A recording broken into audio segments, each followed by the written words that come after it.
ha sido muy sorprendente. Usted tiene un árbol frutal y de repente aquel árbol, cuando amanece, le ve que empieza a echar flores. Y luego con los días usted ve que aquella flor se ha convertido en un fruto carnoso. Y luego pasa, depende de qué clase de fruto y qué clase de árbol es, pueden pasar días, semanas o meses, y aquel fruto llega a un momento que es comestible. Y usted lo deleita cuando lo saborea. Hermanos, esta es la situación que se nos presenta acá. Nuestros frutos se van dando poco a poco y tenemos que ir creciendo poco a poco.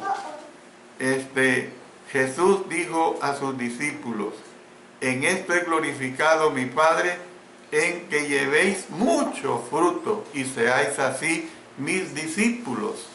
Juan capítulo 15, versículo 8. Entonces, la interrogante es: ¿cómo podemos ser llenos de frutos de justicia?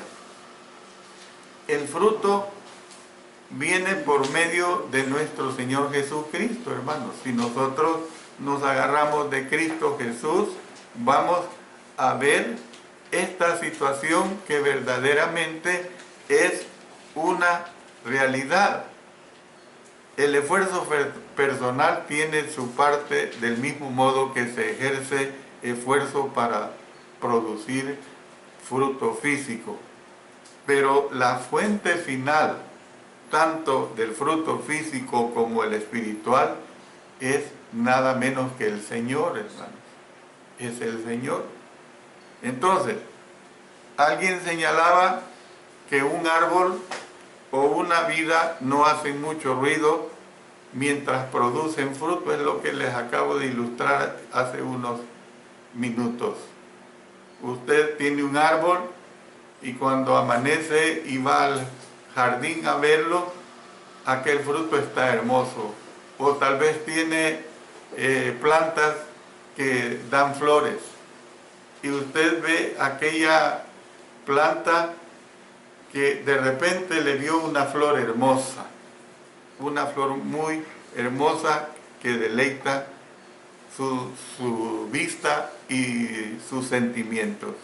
Entonces, ¿qué es lo que vemos cuando entendemos que la fuente del fruto en nuestras vidas es el Señor? Esto debe eliminar el orgullo y el promocionarnos a nosotros mismos. Por eso el Señor Jesucristo dijo: el que permanece en mí y yo en él, este lleva mucho fruto, porque separados de mí nada podéis hacer.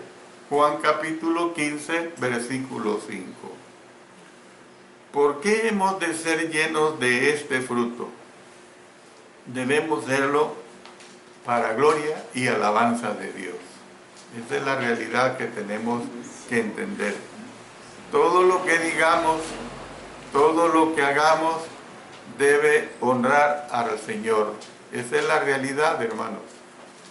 Vivir, dice en Mateo capítulo 5, verso 16, delante de los hombres, para que vean vuestras buenas obras y glorifiquen a vuestro Padre que está en los cielos.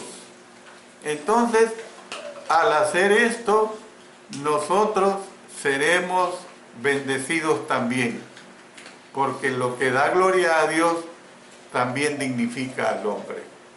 Esa es la realidad. Lo que da gloria a Dios también dignifica al hombre.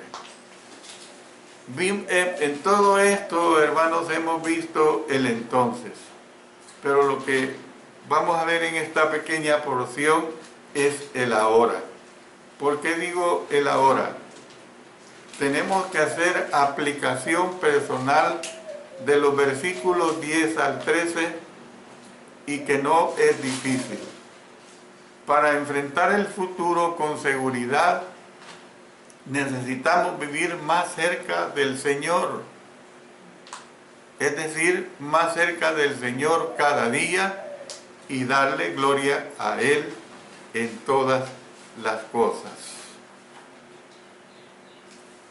No obstante, deseo recalcarle el tema principal de esta lección.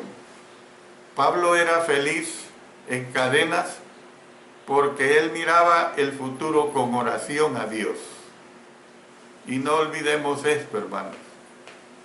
Usted está atribulado, está acongojado, órele a Dios continuamente durante cuantas veces pueda en el día. Él ponía su confianza en Dios sabiendo que cuando Cristo regrese, todo se corregirá. Pablo había aprendido que nosotros no debemos confiar en nosotros mismos, sino en Dios. Mire lo que dice en 2 Corintios, en el capítulo 1 y el versículo 9. 2 Corintios 1:9. Pero tuvimos en nosotros mismos sentencia de muerte, para que no confiásemos en nosotros mismos, sino en Dios que resucita de los muertos. Dijo a Timoteo en el capítulo 4 de la primera carta, versículo 10, esperamos en el Dios viviente. Esperamos en el Dios viviente. Hermanos, no conozco mejor consejo para los que están prisioneros en cadenas, y vimos en este estudio cuáles pueden ser y cuáles son nuestras cadenas. Pablo estaba en cadenas reales en la cárcel, en el calabozo, con grilletes en sus pies y con esposas en sus manos. ¿Ve? Pero no conozco mejor consejo para los que están prisioneros en cadenas que apartar los ojos de sí mismos y fijarlos en el Señor. Y fijarlos en el Señor. Quiero terminar diciendo lo siguiente en este breve resumen. En primer lugar, podemos mirar el pasado con remordimiento, con agradecimiento. Usted elija. En segundo lugar, podemos mirar el presente con cobardía o con confianza. Usted también elija. En tercer lugar, podemos mirar el futuro con aprensión o con oración. O sea, con pesimismo o con oración. Y en cuarto lugar, podemos apoyarnos en nuestras propias fuerzas o podemos aprender a apoyarnos en Dios y Jesús.